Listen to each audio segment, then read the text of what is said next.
0-0 draw for Aston Villa and Newcastle. This was Eddie Howe versus Unai Emery. And the truth about these two managers were just sitting down during the transfer window, picking their nose and doing Joachim Cole, Joachim Low, or what he was doing, picking his nose and putting it in his butt crack or doing whatever he was doing. That's what Unai Emery and Eddie Howe was doing in the transfer window. And so we look into this game, and every single person understood that this would be a difficult game. These are two heavyweights of the Premier League facing, and so I have to talk about it. Possession of this game was honestly very close. It was so close that it was minuscule in this position. You understand? You're looking at Newcastle having 56% and Aston Villa having 44%. And then you look at the shots on target.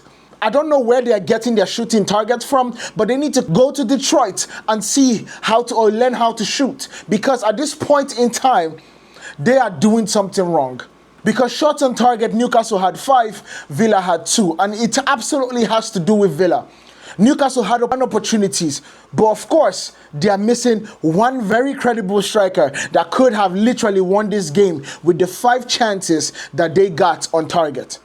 But we will talk about that later. And then, of course, the key moment of this game was Ezra Konsa red card. In the 66th minute, this was a goal-scoring opportunity for Anthony Gordon, who was playing the number 9 position today. I have to give credit to Eddie Howe, because that was a tough call on who was going to play that number 9 position, because he still had Joelinton. By the way, Joelinton was somebody that Newcastle bought as a number 9.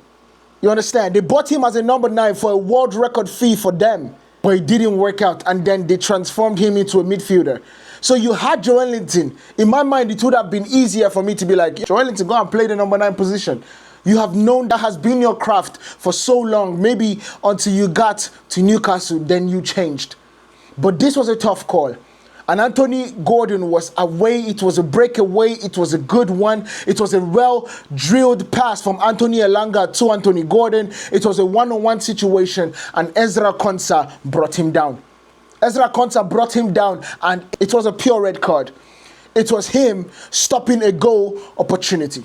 It's quite clear. You understand? It was a goal. It was probably going to be a goal. It was going to be a clear-cut chance, and Ezra had to leave. But then you have to also look at the notable absence, Alexander Isak.